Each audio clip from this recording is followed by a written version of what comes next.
Welcome, everybody. I'm so glad you're here. I've really missed our Fire Drill Fridays. I don't know about you, but right now I feel like a year's worth of news has happened, and the holidays were about 6 months ago. Do you feel that way too? My God. And I want to start by addressing the horrifying attempted coup on Wednesday. You know, it was a sickening display of white supremacy and evidence of profound irresponsibility by government officials.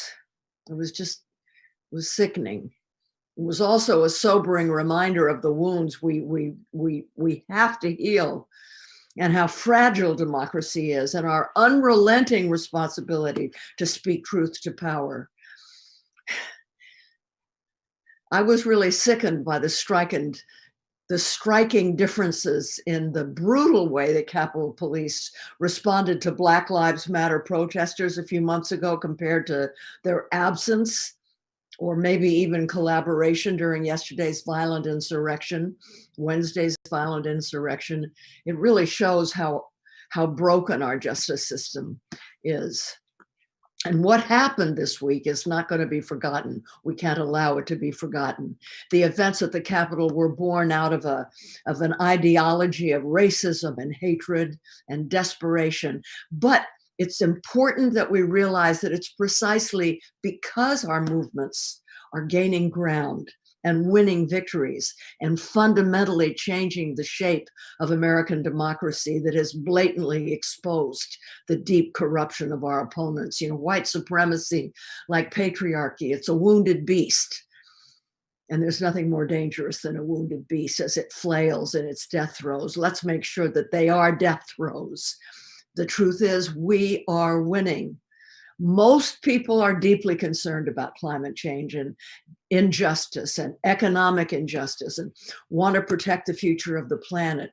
And for the first time in 11 years, both congressional chambers are now led by people that are not only more likely to embrace the kind of climate legislation we need, but also get it passed. Go, Georgia. And now with the elections over, we can get back to digging into our key issues. And on the top of the list is, let me hear you say it, getting off fossil fuels, right? And we can leave our bunker mentality behind. You know, the 4-year-long, totally on the defensive mindset where we were just battling to stay in place on climate. Things are so different now. We are different now. Science has changed. The climate movement has grown. More people than ever are concerned about it. And we're now working with the first climate president ever. And thanks to many of you for your hard work and helping us to get here. But we need to stay in emergency mode, right? Do you hear me? We need to stay in emergency mode. The most powerful forces are still arrayed to protect fossil fuels. And we have to ensure that President Biden does what he promised on climate. So today, what we're going to do today is give you a refresher on how powerful, corrupt, and dangerous the fossil fuel industry really is. That brings me to today's good news. Dare I bring out the xylophone? Okay. Good news. Lloyd's Market, the world's biggest insurance market, has bowed to pressure from environmental campaigners and set a market-wide policy to stop new insurance coverage for coal, oil sands, and Arctic energy projects by 2022, and to pull out of the business altogether by 2030. This is a big deal.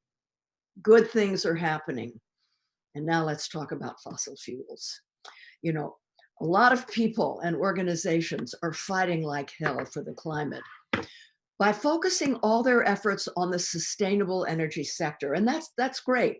Electric vehicles, renewable energy, clean tech, they all play a crucial role in reducing the amount of fossil fuels consumed. However, in order to meet the goals set by the Paris Climate Treaty, we have to reduce the amount of fossil fuels produced. Remember, I've talked before about the two blades of the scissors. Produced and consumed, both have to be addressed. Fossil fuels are the main drivers of climate change. Agricultural practices, land use, the infamous cow burps, and they are burps, not farts, okay? Other things, they contribute to the crisis, but fossil fuels are by far the largest contributor. Globally, we already have more fossil fuels in reserves and developed than fit within our climate budget. In other words, continuing just the existing fossil fuel operations, never mind new ones, blows our remaining carbon allowance. There's no wiggle room to be adding new fossil fuel production projects if we want to stay below the Paris goals in wanting to deter the worst impacts of climate change. And scientists are now saying that the Paris goals are not ambitious enough. Okay, so this slide that I'm showing you shows clearly what I'm talking about. To the left, the dark colors, you'll see the already developed reserves, coal on top, then gas, that blue slice, then oil. And to the right shows our carbon budget if we allowed climate to warm to 2 degrees Celsius, which scientists say today would be catastrophic. But that's where we'd be if we burned all the existing reserves. To keep warming to 1.5 degrees Celsius, which is the graph in the middle, and which is what science says we have to do, you see that we're restricted to burning less than half the developed reserves. So a whole lot of what they've already drilled, pumped, and fracked will have to just remain unused. I mean, look at that. That is a dramatic graph. And you'll probably know this, but the 2018 IPCC UN study documented that we need to reduce carbon emissions by 50%, by half, by 2030, and then keep reducing to zero by 2050. Now, in practice, this means we need to reduce fossil fuels by half in less than a decade. The US, like many countries, has a major gap between our stated climate goals and the continued production of fossil fuels. Researchers say that the production of coal, oil, and gas must fall by 6% a year, 6% a year, until 2030 to keep global heating under the 1.5 degrees Celsius target, which was what was agreed to in the Paris Accord, and avoid severe climate disruption. But nations are planning production increases of 2% a year. And the G20 countries are giving 50% more coronavirus recovery funding to fossil fuels than to clean energy. And the US, as we know, is the epicenter of global fossil fuel expansion right now. That's why a response to the climate crisis must reduce both the production and consumption of fossil fuels. There's a lot of work happening on reducing the consumption of fossil fuels, and the work is advancing on multiple fronts. But as I say, there has historically been a hesitancy to say what science demands. We have to start a responsibly managed phase out of fossil fuel production, while at the same time safeguarding fossil fuel dependent workers and communities in the process. That's what's called a just transition. If we reduce fossil fuel consumption, as we're doing through electrical vehicles and renewables and all the sustainable energy, but we continue to produce and export fossil fuels, we cancel out the gains. That's why one of the most important tools in the next president's toolbox would be reinstating the oil export ban that the Obama administration put in place and expanding it to cover gas. There are many ways to reduce fossil fuel expansion and then start the wind down. We start by saying no new fossil fuels, because new investments lock us into continued carbon production. We do what Biden has already pledged, to end fossil fuel production on public land.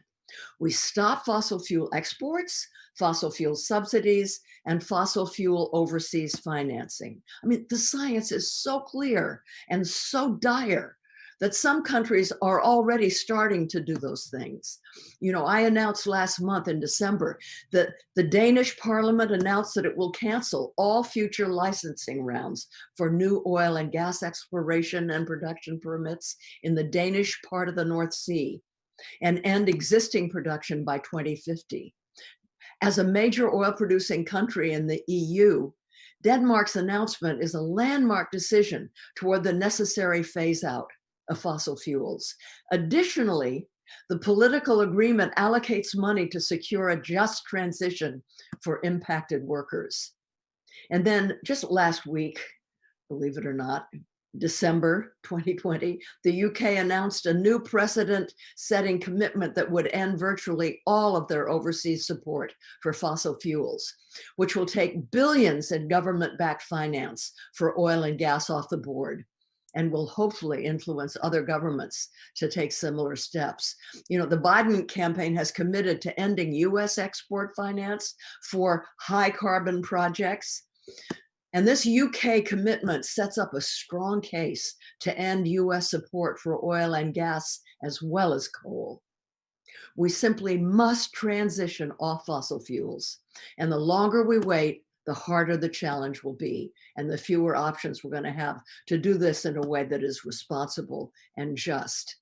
Now, to help us understand everything we need to know about the fossil fuel industry, I'm just thrilled that our guest today is Antonia Juhasz, an investigative journalist and author specializing in climate and fossil fuels, especially oil.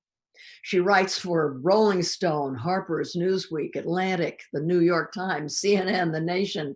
That's among others. There's a whole lot. She does a lot of writing. And she's the author of 3 books, Black Tide, The Devastating Impact of the Gulf Oil Spill, The Tyranny of Oil, and The Bush Agenda. Antonia founded and runs the Uncovering Oil Investigative Reporting Program, and she's a Bertha Fellow in Investigative Journalism, working with a team of international journalists on the climate crisis, fossil fuels, and corporate power. She also recently delivered the TEDx talk, How Women and Girls Are Leading the Way to End the Fossil Fuel Era. Welcome, Antonia. I'm just so grateful to you for spending time with us today and sharing your expertise. How are you? I'm wonderful. Thank you so much for having me, Jane. After this week, I can't imagine a better way to spend today than with you and all of your viewers. So thank you for having me. Thank you so much. And to start with, what role do fossil fuels and the oil industry play in contributing to the climate emergency? Basic question.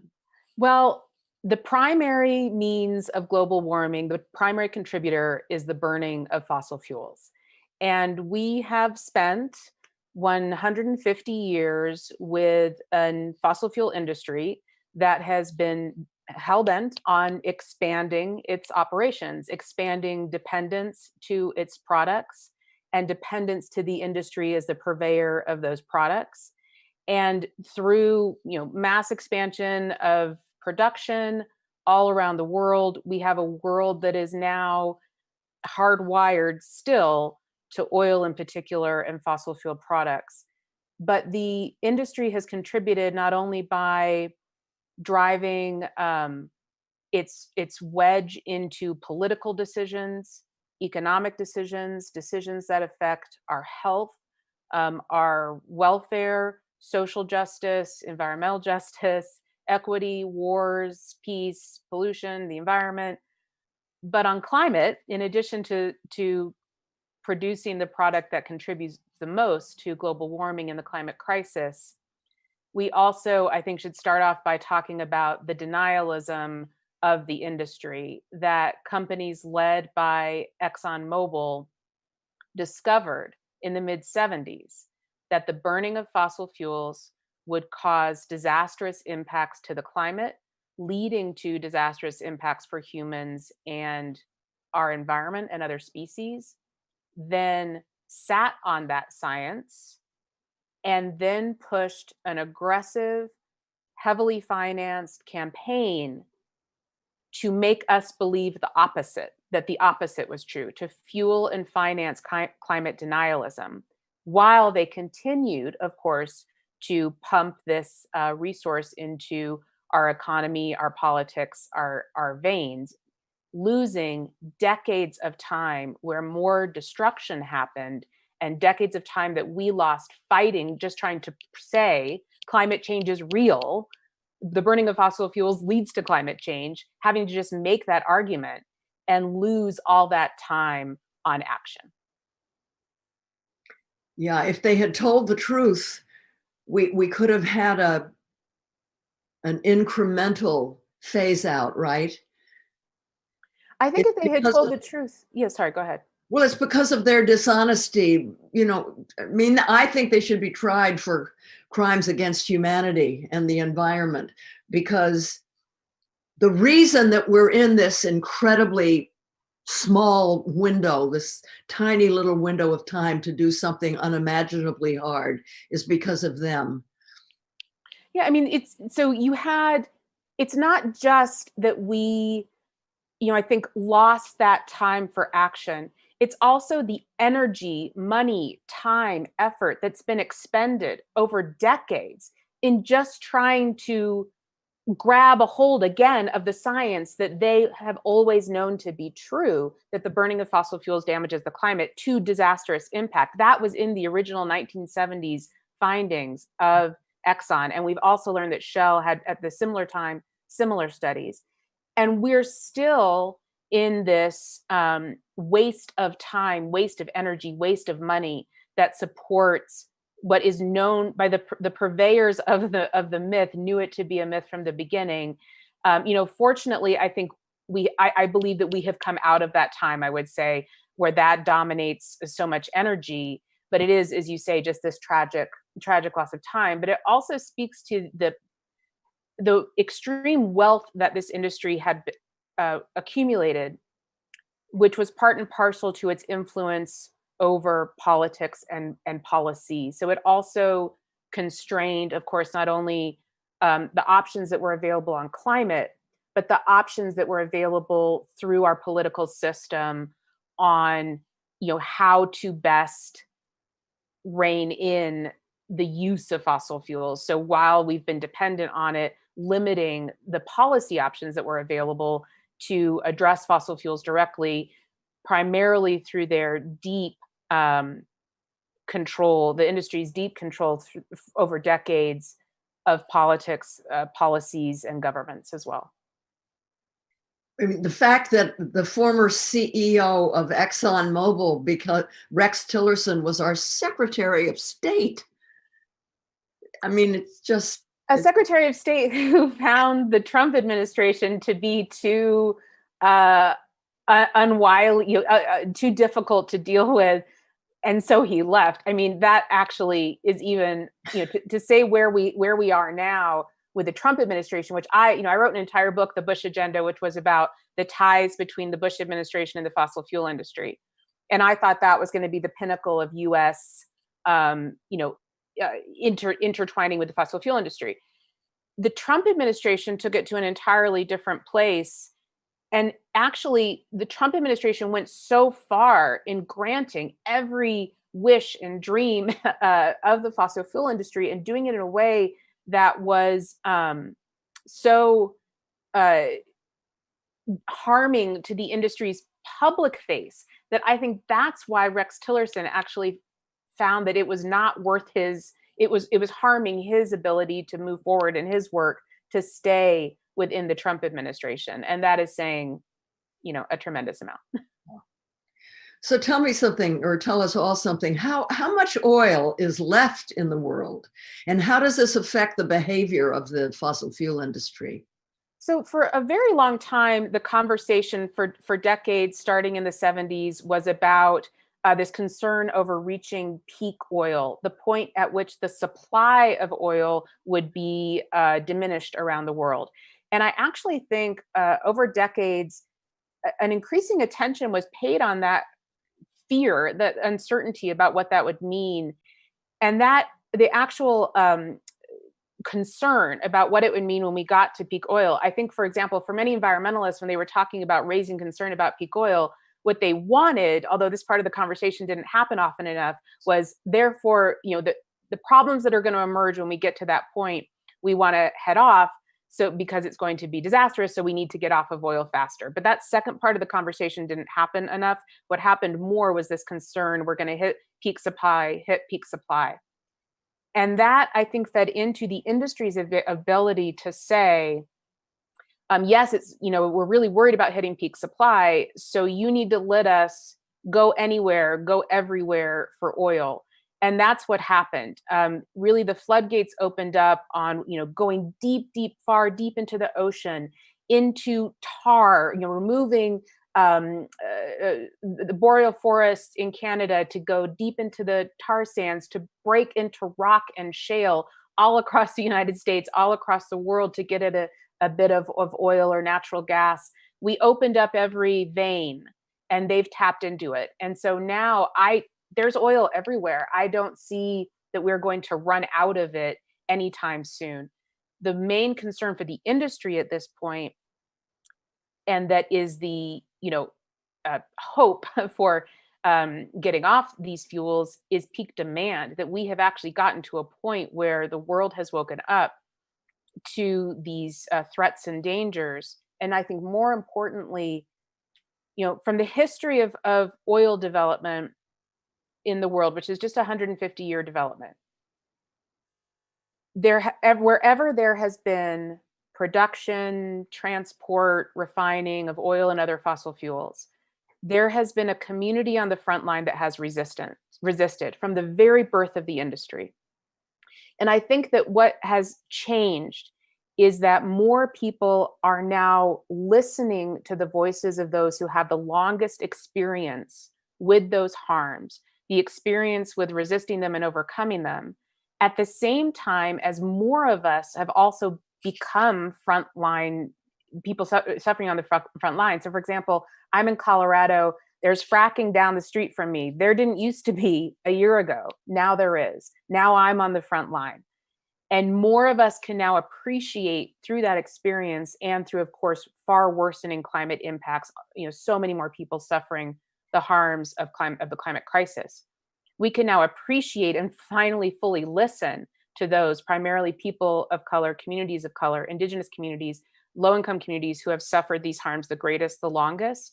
Listen to that experience and say, okay, yes, we really do need to listen and learn how to get off of these resources. And that's led to this point where their biggest concern at this point is peak demand of their product being reached, not peak supply. Yeah, thanks. The price of fossil fuel fell below zero for the first time ever during the pandemic. I mean, all those oil-filled tankers, you can see them off the coast of Southern California. They're just sitting out there with no place to go. How has this affected the standing in the financial markets? So So what has happened during COVID has just made much more extreme and made much worse problems that were facing the industry for years coming into the COVID crisis. So for several years, or for a buildup over many years, there has been pressure from all sides that have been dwindling, that have reduced the growth in demand for fossil fuels and oil, that have increased the alternatives, the accessibility and the affordability of alternatives, that have reduced the political support, the financial support from the finance sector for the industry, that have essentially made it so that there is less and less and less demand and support for their product. They responded by basically, you've got a product that is the price for it is falling and the growth in demand is falling, but they still needed to make the same amount of money. US frackers in particular, governments that are dependent on oil and other fossil fuels, responded to that contraction in price and demand by producing more, because they had to produce more to get the same return. So they had already created this glut of supply as early as 2018. They had already been losing finance. They had already been losing profits. Then you entered into COVID, and of course, demand cratered much further, because the primary thing that drives consumption of oil and other fossil fuels is cars, trucks, planes, it's transportation. So when we stopped doing that, demand just contracted, dramatically, and then the glut, but they kept producing. So for a time, that glut just became a tsunami, and they stuffed all that oil out into sea, which is why it was all on those cargo ships and still is, because they're still banking on, if they keep producing. I mean, there has been a contraction of supply ultimately, but only a small portion have they contracted how much they produce versus the fall in demand. So they put it out to sea and are using our seas as this sort of storage facility for their product, on the expectation that demand will come back and that they can make money trading it off of those ships and the storage and the tankers. And so they are now facing this, a death by 1,000 cuts, and where they were already suffering, already an industry in crisis. COVID-19 has really brought them down to, potentially a fraction of themselves, potentially. And yet they're still trying to drill. I mean, I was on a Zoom meeting yesterday with hundreds of indigenous leaders on the front line, South Dakota, Minnesota, fighting Keystone XL and Line 3 and down in the Gulf region. And these miners, these oil workers are coming in and they're bringing COVID with them. It's a catastrophe. Why are they still doing this? Well, so this is where we get back to where your introduction explained, which is the necessity of keep it in the ground policies. So even faced with the most extreme problems of supply, price, demand, they continue to produce, and they produce more. So unless you're telling them to stop at the site of production, which, by the way, is something that the US has a long history in. We've put in place moratoriums on offshore drilling, on drilling in sensitive areas. It's something that we do, and it's something that the world has done. Unless you put in place keep it in the ground policies, I think what it comes down to, first of all, of course, there's still money to be made right now from producing this resource. And what's happening is that production in the United States is concentrating into certain areas and for certain means. So what we're going to see is the larger companies buying up the smaller ones. You're going to see an even more powerful Exxon, more powerful Chevron, more powerful BP and Shell, concentrated in Texas, New Mexico, probably some in Colorado where I'm at, probably still some in California, but concentrated on, and the tar sands, which is where the Line 3 oil is coming from the tar sands and passing through.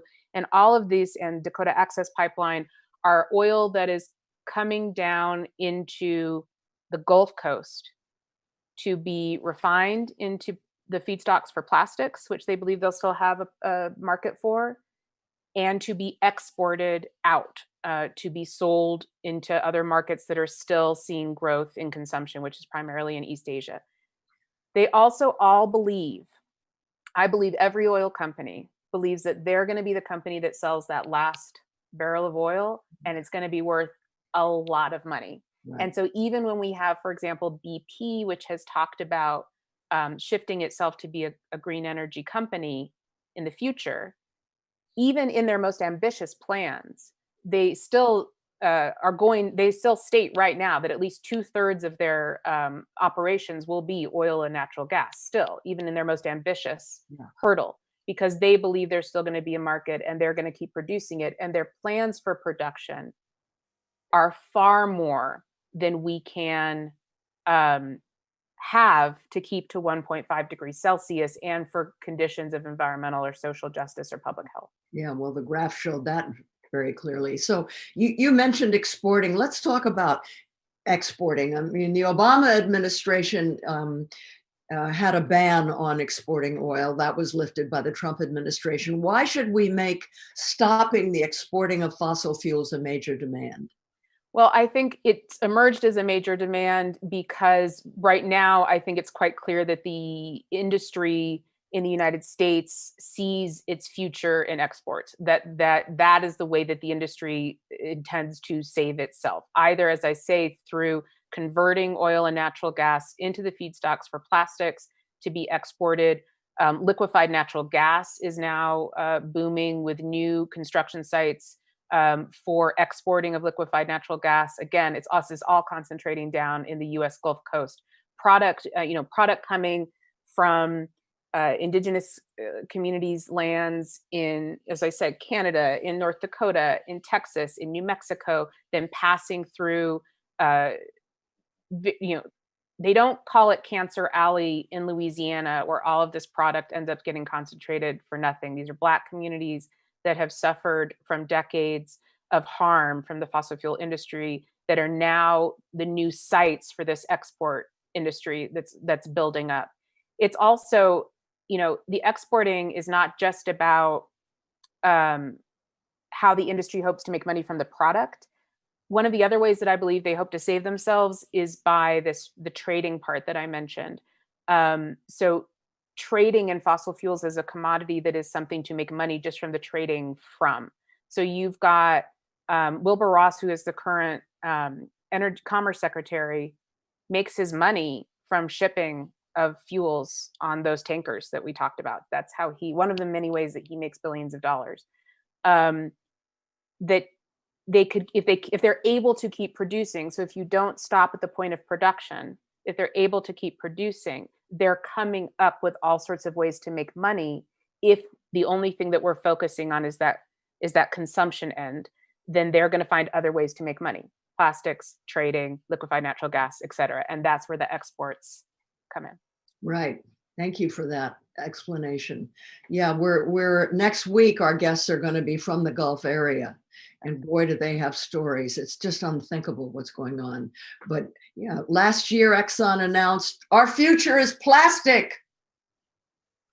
So, I think most people don't necessarily appreciate that plastics, plastics primarily come from oil and natural gas. And this idea that if we just stop consuming, again, so maybe it's okay that it's plastics, and so that at least it doesn't harm the climate in the same way I think some people believe. Well, I found one new facility that's being proposed in Cancer Alley in Louisiana, one facility that converts oil and natural gas into the feedstocks for plastics would contribute the same amount as 3 coal-fired power plants. Oh my God. So this conversion process is climate intensive, also to mention, the environmental injustice of all of these facilities being located in these communities that have already borne the brunt. Yeah. We didn't even mention the offshore drilling that, of course, is also concentrated in the Gulf of Mexico, of these practices already. Yeah. A great book, and I'm sure you've read it, is Hochschild's book, Strangers in Their Own Land. Sitting on my desk right over there. I'm reading it right now. I recommend it to everybody. Oh, that is really, yeah. That really tells the story. So Antonia, explain the meaning of managed decline, meaning managed decline of fossil fuel. What is a managed decline of fossil fuel? Right. So if we're going to start keeping fossil fuels in the ground, how do we do it in a way that is equitable and just? And managed decline says it's not like we're just going to tell everybody all at once, everyone stops producing immediately. As I said in the beginning, the world is still hardwired for oil. When the price of oil, for example, went up to $150 a barrel in 2008, that helped precipitate the global financial crisis because countries that had to buy oil couldn't afford it. When oil went down to negative 40 degrees this year, that contributed to devastating harms for poor countries that are still dependent on producing oil and other fossil fuels in the middle of a global crisis, already existing COVID crisis. So how do we do this in a way that doesn't, self-destruct a planet that we're trying to save from self-destructing, and our economy, and is equitable and just to the communities and nations that have already borne the biggest brunt of our fossil fuel economy? So managed decline says, first, those communities and nations that have borne the greatest harms of fossil fuels without the benefits start focusing on helping those communities keep their fossil fuels in the ground first. And those communities and nations that can afford to go fastest, quickest, meaning they have other resources to which they can turn, where oil or fossil fuel production is a small percentage of their GDP, where they have the wealth and resources and capacity to transition workers in a just and equitable way to support those communities go fastest, soonest. And that is places like, the North Sea deciding to keep its fossil fuels in the ground, New Zealand deciding to to ban all new offshore drilling as well. A state like California, where you're in, is a sort of obvious example of a state that has the means and capacity to go first and go fastest. But our governor won't do it. Well, your governor won't do it. However, I will say that Vice President-elect Kamala Harris, when she was candidate Kamala Harris, put forward a proposal, a remarkable proposal, to have the United States lead a global negotiation for the managed decline of fossil fuel production worldwide. That's a phenomenal proposal. To follow her in doing that, and to have someone like Deb Haaland at Interior, Michael Regan at EPA, Brenda Mallory at White House Council for Environmental Quality, these folks, I think, can be called on to implement that idea that candidate Harris has already put on the table. Yeah. I just want you to know we are working hard in California to shame Gavin Newsom into doing what's right. Why he keeps signing thousands of new permits, it makes us scratch our head. But listen, so I get asked a lot, well, you're talking all about the United States. What about China? What about India? What about Nigeria? What's the best way for the US to influence global reduction? Well, I think there's two pieces. In terms of global policy, having Donald Trump no longer be president of the United States is a really good place to start, because Trump, I believe, aligned more than any other US president with Vladimir Putin, with Mohammed bin Salman from Saudi Arabia, to work to maintain fossil fuels as our dominant resources. And Putin is going to continue with that goal, and Mohammed bin Salman is going to continue with that goal. And they are the two most powerful players pursuing that goal in tandem. China has an all of the above approach, all resources that it can get in every way that it can get them. It is definitely a driver and funder of continued fossil fuel consumption and production and expansion. And I think that the number one thing that the US can do first is to challenge allies to shift off of fossil fuels as rapidly as possible in a way that is fair and equitable. And then that brings us to Paris. So the Paris Climate Accord, rejoining the Paris Climate Accord, recommitting to the commitments of Paris, which are not only increasing our ambition to our own goals to achieving Paris, calling on our allies and everyone who's a party to Paris to do the same, but meeting the financial commitment, which was a $500 billion financial commitment by 2025 to help countries transition away from fossil fuels, to help countries adapt to the climate crisis. I believe that we need to add to that contribution, which is specific money that actually goes to helping countries keep fossil fuels in the ground and actually help pay them to do it. That gets you at a country like Nigeria, which is deeply dependent on fossil fuels and would have to spend a great deal of time trying to unwind from it because it is its key financial support. Yeah. China, it's not its key financial support. So China actually is influenced by public pressure, is influenced by what increases its stature globally. And right now, the message that has gone out to China and our allies is what will increase your stature globally is to join us in this fossil fuel endeavor.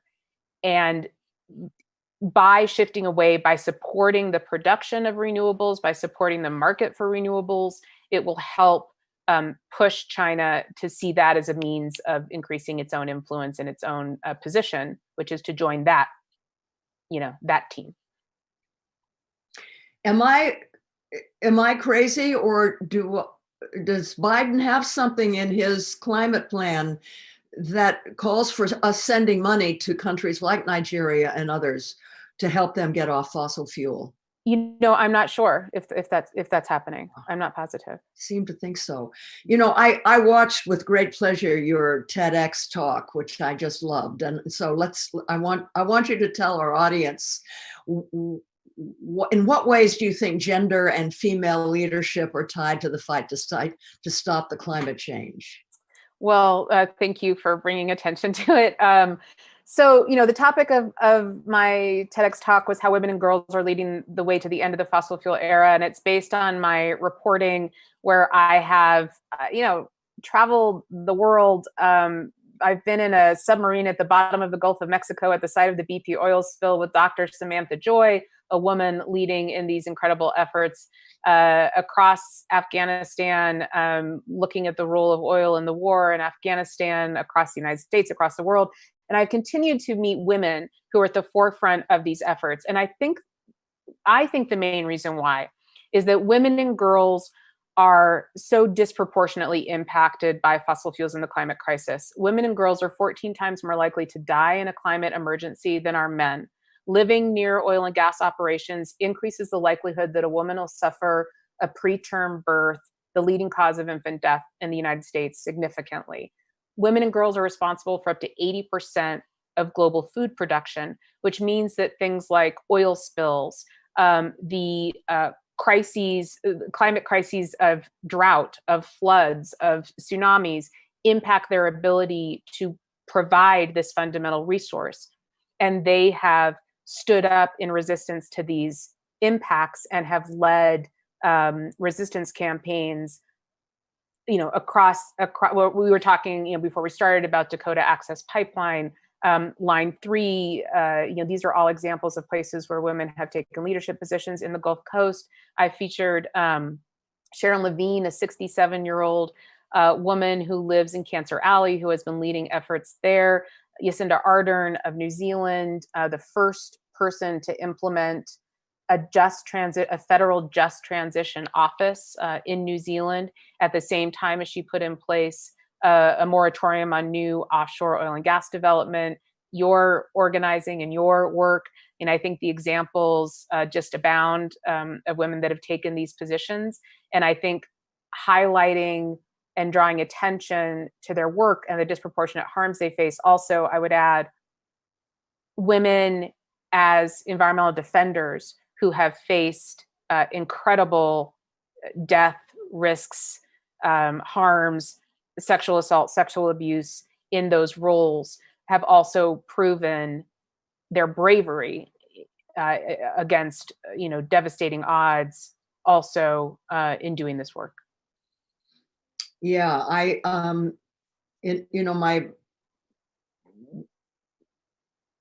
I've had book clubs around the country using my climate book about Fire Drill Fridays, and one of the things that has come up in every one of the book club meetings on Zoom, how shocked they were to hear about the relationship between sexual violence and the climate crisis. It's people just don't realize it. So we don't have time to get into that right now, but I urge people to read my book and to think about this. My last question for you, Antonia, is what actions or policies have had the greatest impact on holding the oil companies accountable? What I think has been really important is and has been the most impactful on the industry and putting it into this place that it's at, which is, it is really, sort of important to point out, the oil industry is on this precipice where it is entirely dependent on the actions of the public, on public policy, on whether we will double down on fossil fuels and the industry will remain powerful, or we will turn a corner and policy and practice and action will transform the industry into a shadow of itself. And that is a precipice that it is balancing on right now. It is at the weakest point that it has been at probably since Ida Tarbell, speaking of powerful women, helped lead a movement that led to the breakup of Standard Oil over 100 years ago. It is at that sort of fragile of a place. And it is really up to the actions of people listening to decide what is that fate ultimately going to be. And the actions that have gotten us here are, plentiful. It includes, the robust divestment movement, which has worked, modeling itself after the successful South African apartheid divestment movement to move over is it $11 trillion? Do I have that number right? $11 trillion. Probably more by now. More in divestment from oil, natural gas, and coal. That divestment movement of banks, of financial institutions to divest their oil and gas holdings led to a sister movement, which is to force those same institutions to divest from finance for financing pipelines and other infrastructure projects, from financing of the companies. Direct actions that have halted operations, production in their tracks, organizing that has led to essentially shining a spotlight on the actions of the companies and the impacts on frontline communities that has helped give more people greater awareness about the history and impacts of the industry, to remove their political clout, which I think has had a dramatic impact on the industry. The pushing of policies to support, of course, renewable energy so that it's more accessible and more affordable. Transportation solutions focusing on public transportations public transportation, so that we use less energy in total in our transportation needs. And I would just add, in terms of what's worked, I think also those that have organized to say, humans have cohabitated with fossil fuels for millennia. These are natural resources. They're not renewable, but they're natural. It's only in the last 150 years that these companies, and it's the same companies from that breakup of Standard Oil to today, have taken these resources and turned them into these unbelievably destructive, harmful commodities. And the idea that those same companies should now be entrusted to provide us with the wind and the sun and the waves, and trusting them to become clean energy companies, I think that work in challenging that space is incredibly important right now, because that's where we're at. Is, will they save themselves by saying, okay, we're going to do clean energy here, and as I said with BP, but 2/3 is going to be oil and natural gas over there, and how you can have an equitable and just transition for energy if the same companies that created the problem are leading that solution. And I think that's really important work right now as well. Yeah, one of the beauties of the renewable energy sector, and this is talked about in the Green New Deal, is that it can be locally owned, it can be decentralized, it can empower communities when they're in control of their own energy source. The fossil fuel industry isn't going to do that with renewable energy. Do we have time, Maddie, for some audience questions? Antonia is so amazing. She just knows everything. I don't think I've ever talked to anybody that so clearly has done deep dives into this issue of the fossil fuels. Do we have time for audience questions? We do. We have maybe about 8 minutes for audience questions, and we're definitely not going to get to all of them, but there are some really good ones in here. So from Lewis on Facebook, and we've gotten a few of these, I definitely want to keep learning about this after the call ends. What are some sort of beginner-friendly resources that you suggest, Antonia? Well, of course, I suggest my work, of course. I've tried to do my writing in a way that I think is very accessible to as many people as possible, showing both the people who are leading these efforts and the issues that they're confronting. And I not so unstrategically posted some of my books behind my shoulder.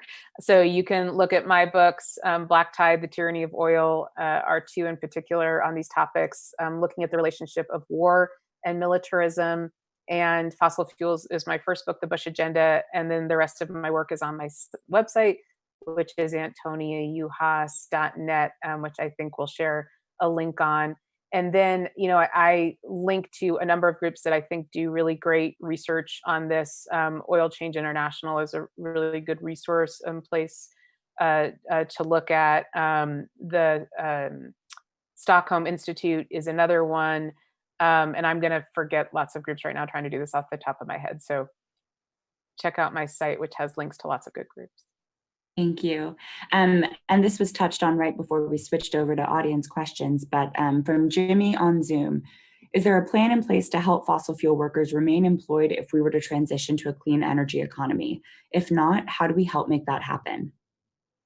Yeah, it's a really important question. So I think, and it's one of the primary foci of the Green New Deal, which is how do you put in place a just transition? And the Green New Deal is filled with, sources of federal support that would help in that transition. And then I would say, it's the first thing is just to think about where those jobs can go right away. And two places where those jobs can go right away is, pipeline workers, for example, are agnostic as to what passes through the pipe. What passes through the pipe makes a huge difference on the safety of their jobs, but it doesn't make a difference on their ability to work. And our nation is in desperate need of rebuilding our water pipelines and our sewage pipelines. And oil and gas pipeline workers can go to work right away doing that if we support that work. And oil on the production side, we have a huge problem of abandoned oil and gas wells that are still polluting offshore and onshore. And we will have a bigger problem with that as more of these companies go bankrupt right now and these across the country. And putting those workers to work, cleaning up and safely closing in oil and gas wells will put a lot of people to work for a long time. Yeah. And transitioning, of course, into renewable energy, where there is tremendous work happening on retraining oil, natural gas, and coal workers into renewable sector energy workers. And there's just, a huge amount of growth there. Whereas in the oil and gas sector, that sector has been contracting in employment for years, not just under COVID, where 100,000 oil and gas workers have lost their jobs, but they've been trying to replace workers for years as they try and save money. And they've been trying to do as much through computerized work instead of human work for years. So where that sector is contracting in jobs and not a safe future for oil and gas workers, even before COVID, you have this massive growth industry, which is the renewable energy sector. So I don't understand why big labor, part of the AFL-CIO is still so resistant to a transition away from fossil fuels, given that the fossil fuel industry, as you say, especially the coal industry, is not very good to its workers. But on the other hand, the solar industry doesn't pay as good wages as the fossil fuel industry. They're not socialized. I mean, look at Elon Musk fires anybody that tries to unionize or bargain for better wages. So we have to make sure that the renewable energy sector becomes labor friendly and offers good wages and benefits and collective bargaining power. I think ensuring that those are unionized jobs and that there's good union protections, which hopefully the Biden administration is going to make a big shift on that from the Trump administration. So basically, if you're the union, it's jobs now versus the promise of jobs tomorrow. That's where they're at. So they have jobs from what had been an incredibly wealthy private sector that had been very wealthy and very booming. And now they're having to shift into what had been mostly, until very recently, the promise of future jobs. The more that that's become actual jobs, the more we've seen unions start to shift, but the more that we can guarantee basically through government policy, these will be jobs. They will have healthcare. They will be good jobs for you. The more you're going to see workers and unions take that transition. Yeah. But I think that resistance has been understandable, again, from like good paying jobs that are now to potential jobs in the future. Right. And transitions historically have not been very friendly to workers, whether it's globalization, these free trade agreements, robotics, all of that, not so good for workers. Antonia, I've heard you say several times, keep it in the ground. And I know that it's a great slogan and a number of environmental organizations uses it. But let me just say that it lacks nuance and it tends to exacerbate the tensions between the climate movement and labor.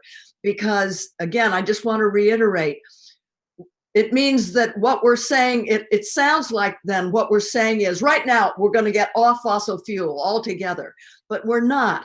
We're saying stop continuing to drill and frack, etc. No new fossil fuels. What is already being pumped and fracked will be phased out. And we pledge to you workers that as it's being phased out, you will be trained to transition to equally good family supporting, career supporting jobs. There's that nuance. So I wish that the climate movement would stop saying keep it in the ground. It makes a lot of sense. I think there's the origins of keep it in the ground as an idea come from Ecuador and Nigeria, two countries that have been most devastated by the history of fossil fuel production. And 25 years ago, people who were in Ecuador and Nigeria came together to come up with this idea, which was profound at its time, which was to say, even though we have these resources, it doesn't mean we have to develop them. And justice says that we start this concept of we will keep this in the ground. We will. It also speaks to this, that this is a natural resource. It lives in the ground. We've lived with it in the ground. It can stay there. It's okay.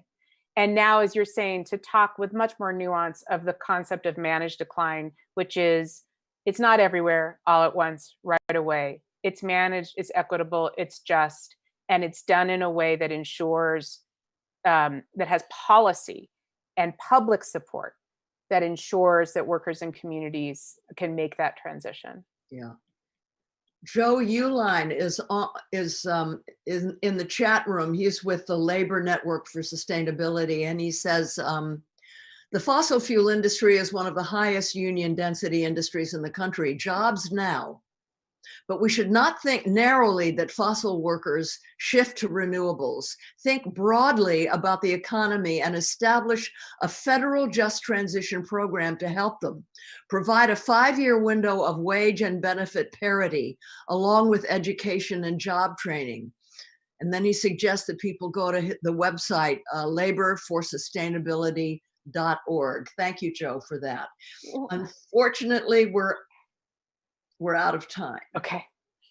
Okay. This is so great. You are amazing, Thank you, Antonia. I am so grateful. You know so much. I want to let people know that next week is going to be very, very interesting, having people from the Gulf states talk about Frontline. What they are having to go through is unthinkable. I hope you will all join us next week to hear from them. I'm sorry that we couldn't get to more audience questions. Me too. Sorry about that. No, thank you, Antonia. Thank you so much. I believe that this year is going to be a transformational one, a year of powerful change. I think we can win and do so to millions of other people around the world who are standing up and speaking truth to power and demanding a just transition. Again, thank you so much, Antonia, and thanks to all of you for coming back. I was worried over the 2-week holiday that we'd lose you, but please stick with us. There's we're gonna make this happen, but we need everyone together in large numbers. We often talk at Fire Drill Fridays, we talk about climate justice, how climate justice is intrinsically tied to racial and social justice. The health of our climate and planet depend on free and fair societies where people can live with dignity, safety, and hope. And this week has forced us all to take a hard look about where we at where we are as a nation. But history is going to judge January 6, 2021 as a day of reckoning for American democracy. The violent raid on the United States Capitol by Trump and GOP insurrectionists made it abundantly clear that there are two sides to this struggle: representative democracy and fascism. Greenpeace and Fire Drill Fridays are demanding those in power publicly take a side. They must hold Trump and his enablers accountable, preserve the right to peaceful protest, and pass legislation that will put the power of our democracy back into the hands of the people. It's time for transformational democracy in America, and it has to begin now, and it will. And part of this transformation is President-elect Biden and his new administration taking executive action to end the era of fossil fuel production in order to save us from climate catastrophe, protect communities that are reeling from the convergent crises of social injustice, COVID-19, and the climate chaos. Okay, here's what to do. Visit buildbackfossilfree.org. buildbackfossilfree.org in order to tell Biden to act. buildbackfossilfree.org. Again, I'm just so grateful that you're here today. We're going to be here every Friday. Thanks for joining me. See you next week.